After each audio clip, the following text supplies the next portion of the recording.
Alright, do another upgrade on the Excursion today. It's a 2000 Excursion V10 4x4. So mine did not come with a sway bar from the factory, and I've kind of read that that's one of the best upgrades you can do. So I figured I'd shoot a video while I install it, because I've seen some conflicting information on the internet. So I've seen a lot of people said that you have to remove or cut off parts of this plate right here. This black, can't get my hand to it, but this black plate here, this is new, this is part of the new system, but my instructions just say to bolt that right over the top of it, so that's what I'm going to do.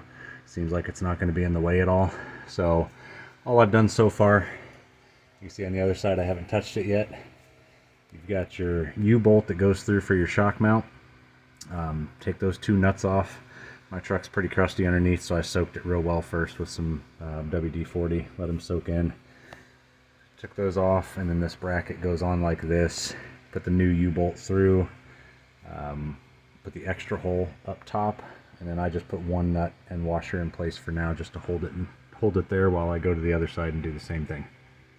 Alright, passenger side gave me a lot more trouble, so I had to end up just removing the whole shock mount there, because I could not get the old the old U-bolt out because of the brake line that was in the way. I tried just kind of bending it up out of the way gently, making sure I wasn't going to kink it or break it or anything, but couldn't get that out, so I had to take the whole lower shock mount off, then put my bracket around it, and then just decompress the shock by hand, and put the new U-bolt through and put a nut on it to hold it in place. Then went ahead and did the lower nut on the bushing on that side, just kind of hold it in place, because I'm doing this by myself, so I don't have 4 sets of hands here. These are just split, so they just open up to slide over the sway bar.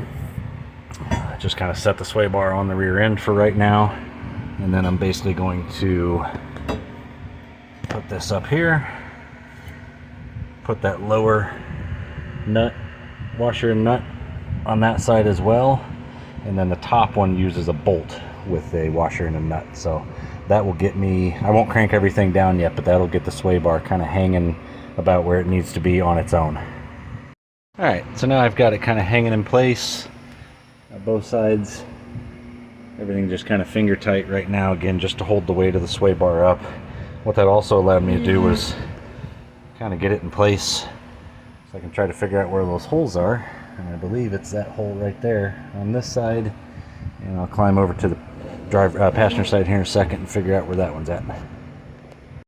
Little reminder, make sure you grease the bushings. They give you grease with the kit. I was reminded on that last little video clip when I was moving it to say, hey, this is gonna allow me to figure out where those holes are, and it went rah, rah, rah, rah. So now they're all greased up. I've got no noise. If you forget, that took me probably 2 minutes to take it back apart and grease it up, so no big deal. Alright, we've got the sway bar in place. Now it's time to work on the sway bar end links. So with my kit at least, you've got male ends and female ends.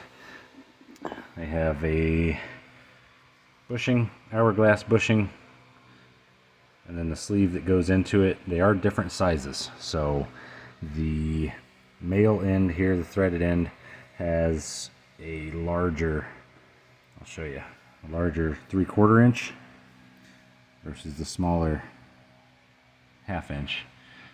So the way I do these, I don't know if this is how anybody else does it, but it works for me. You can see I've already got one done. It's in there, it's straight.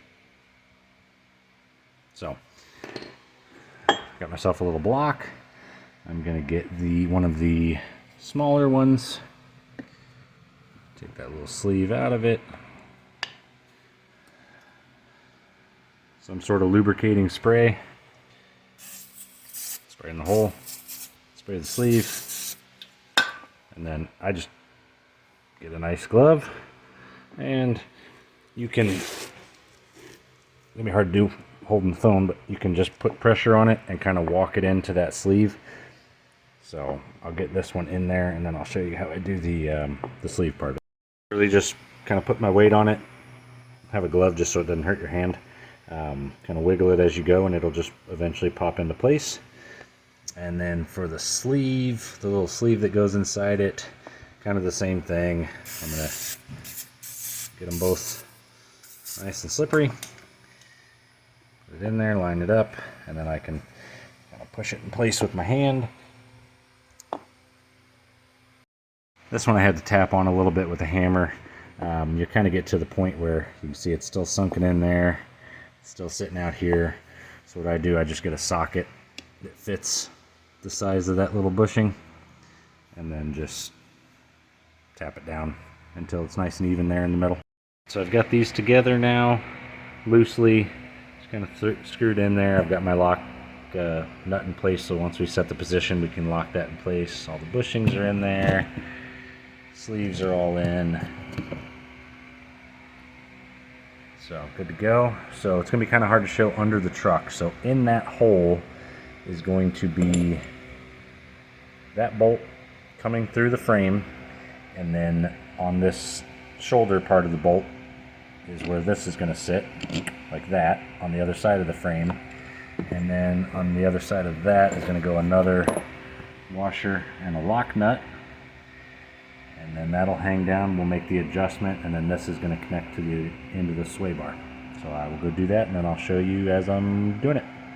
Alright, I've got it all set in place here. Everything's still loose, so just finger tight. I'm going to go with the middle hole here to start. I don't remember which way it is, but the instructions tell you that one end is softer, one end's harder. I'm going to go right in the middle. See if I can get a good shot of that coming through up there. This one was driver's side, really easy to find the hole and get that through and get a nut and everything on it, and then just kind of set this bar parallel to the ground like they say. Adjusted the lower end of that sway bar end link right there to get it to the right height.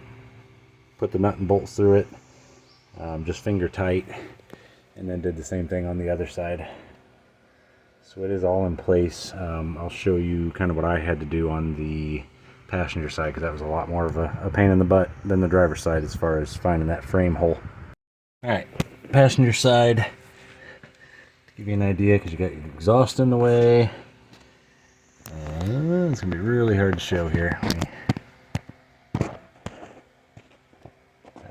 I cannot get a good view of it up there, but to at least give you an idea here, it is coming down. There's the front of the spring, kind of got that second spring, and it's kind of right there in between the second and third spring is where you're going to find that hole. There's 3 holes in that area, one kind of oblong one, 2 round ones. It only fits in one. Again, at least on the kit that I have, it only fit in one of the holes, so that's how I knew that was the right hole. To get to it, I had to kind of come back under here and wrap my arm on top of the leaf spring from behind it, almost back by the tire was the only way I was able to get my hand back there to get that nut on. There's no room, all of this area up here, there's absolutely no room to get at least my hands through. So now I'm going to go through, tighten these down, tighten those down,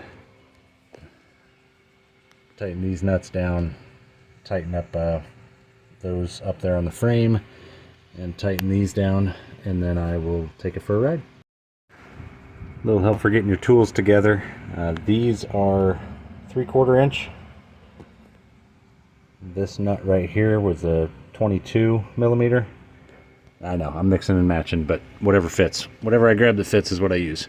The old ones, the old shock mounts, were 9/16. So the 2 nuts I took off of here to when we started the process, those are 9/16. 3/4, 13/16.